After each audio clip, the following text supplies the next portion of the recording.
آج ہم یہاں تک جو پہنچے ہیں، اصلاً تو یہ پچھلے 70-80 بلکہ اس سے کچھ زیادہ سالوں پر پھیلی ہوئی محیط ایک تحریک کا نتیجہ۔ آج سے کم و بیش 80 سال پہلے جب حسن البنا شہید نے ادھر عرب دنیا میں، اور اسی کے ساتھ یا اس کے بعد مولانا سید ابو الاعلی مودودی رحمۃ اللہ علیہ نے بر صغیر ہند و پاکستان میں مسلمانوں کو یکجائی کی دعوت دی اور انہیں بتایا کہ وہ ایک رب کی بندگی کریں جو ان کا پالنہار ہے، جو سمیع و بصیر علیم و خبیر رب ہے، جو حی و قیوم جسے نیند نہیں آتی اونگ نہیں آتی ایسا رب ہے۔ اس کی طرف لوٹنا پلٹنا یہی تمہارے تمام مسائل کا حل ہے اور یہی زندگی کو صحیح رخ پر ڈالنے کا نسخہ۔ آپ میں سے بہت سے لوگ اس بات کو جانتے ہیں اور جو مطالعے کے خوگر ہیں سبھی لوگ اس بات سے واقف ہیں کہ جس لمحے مولانا سید ابو الاعلی مودودی رحمہ اللہ نے اس پیغام کو اثر نو زندہ اور تابندہ کرنے کی کوشش کی کہ اللہ کی بندگی اختیار کی جائے اور بندوں کی غلامی سے نکال کر بندوں کے رب کی طرف ہٹایا جائے، تو یہ ویسے کوئی انوکھی آواز تو نہ تھی اور یکا اور تنہا اور واحد آواز بھی نہ تھی،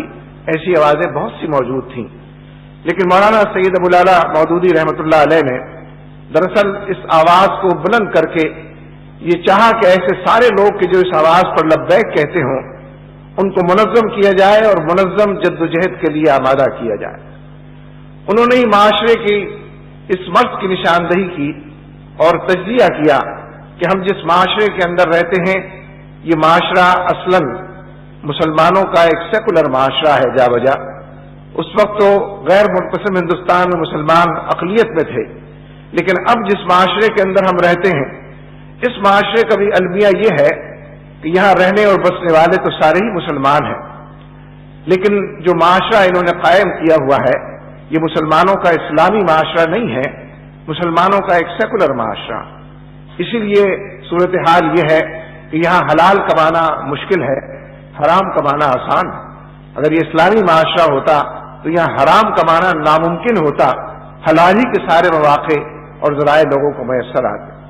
یہ وہ معاشرہ ہے کہ جس میں فحاشی عریانی اور بے حیائی کو پھیلانا فروغ دینا یہ عام سی بات ہے، شب و روز اس کے نظارے دیکھنے کو ملتے ہیں، لیکن اس کے اوپر بند باندھنا، اس طوفان کو روکنا اور چیلنج کرنا خال خال اس کی کوششیں نظر آتی ہیں، اور اگر کوشش کرنی پڑتی ہے تو اصلاً گویا یہ معاشرہ فحاشی اور عریانی کی تائید اور معاونت کرتا ہے، اور وہ نظام کہ جو اس معاشرے کے اندر قائم ہے وہ بھی دراصل اسی جانب چلتا ہے۔ اس لیے مولانا مودودی رحمہ اللہ نے سب سے پہلے زور دے کر اس بات کو بیان کیا کہ ہر معاشرے کے اندر ایک نظام قائم ہوتا ہے اور اصلاً وہ نظام ہی اس معاشرے کا خدا ہوتا ہے۔ لوگ بندگی نظام کی کرتے ہیں، ویسے کسی خدا کا کلمہ بھی پڑھتے ہیں، کسی کی شہادت اور گواہی بھی دیتے ہیں ایک ہونے کی اور وحدہ لا شریک ہونے کی، لیکن احکام تو اس نظام کے مانتے ہیں کہ جو اس معاشرے کے اندر قائم ہے۔ قوانین تو اسی کے جاری اور ساری ہوتے ہیں کہ جس کو نظام معاشرے کا کہا جاتا ہے۔ اس لیے جس معاشرے میں کوئی برا نظام، غلط نظام، کرپشن کا نظام، جھوٹ کا اور سود کا نظام قائم ہو جائے تو یہ ممکن نہیں ہے کہ اس معاشرے کے لوگ اس نظام کی خرابیوں سے بچ سکیں۔ جب کسی معاشرے میں ایک برا نظام قائم ہو تو اس معاشرے کے اچھے سے اچھے لوگ بھی کافی برے ہوتے ہیں، بہت سی اچھائیاں اور نیکیاں اپنانے کے باوجود ان گنت قسم کی برائیوں کے اندر میں مبتلا رہتے ہیں، اور اجتماعی دائرے میں تو بالخصوص جتنی لعنتیں معاشرے کے اندر موجود ہوں ان سب کے اندر اپنے آپ کو گھرا ہوا پاتے ہیں۔ اور اس کے بالکل برعکس جب کسی معاشرے اور سوسائٹی کے اندر ایک بھلا نظام قائم ہو جائے تو اس معاشرے کا برے سے برا آدمی بھی کافی اچھا ہوتا ہے۔ نبی اکرم صلی اللہ علیہ وسلم کے زمانے میں کیونکہ شریعت کا نظام قائم تھا، قرآن و سنت کی فرما روائی تھی، تو منافقین بھی باجماعت نماز پڑھتے تھے اور فساق بھی، فاسقین بھی جہاد کے لیے نکلا کرتے تھے۔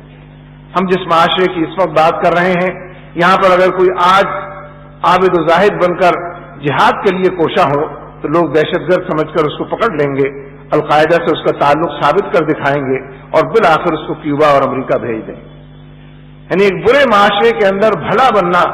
بھلائی کی تلقین اور دعوت دینا، بھلائی کی طرف لوگوں کو بلانا،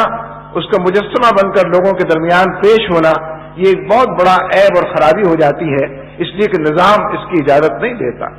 اس کے قوانین اس کی اجازت نہیں دیتے، اس کے حکمران، اس کے سربراہان اس کی اجازت نہیں دیتے۔ اس لیے ہم جس معاشرے کے اندر اس وقت رہ رہے ہیں یہ اصلاً مسلمانوں کا ایک سیکولر معاشرہ، اس سیکولر معاشرے کو اسلامی بنانے کی جدوجہد، بس یہی اقامت دین کی جدوجہد، یہی اللہ کے کلمے کی فرما روائی کی جدوجہد، یہی بندوں کو بندوں کے رب کی طرف ہٹانے کی جدوجہد ہے، اور یہی شیطان اور طاغوت اور برائی اور بدی کے نظام سے نجات پانے کی جدوجہد۔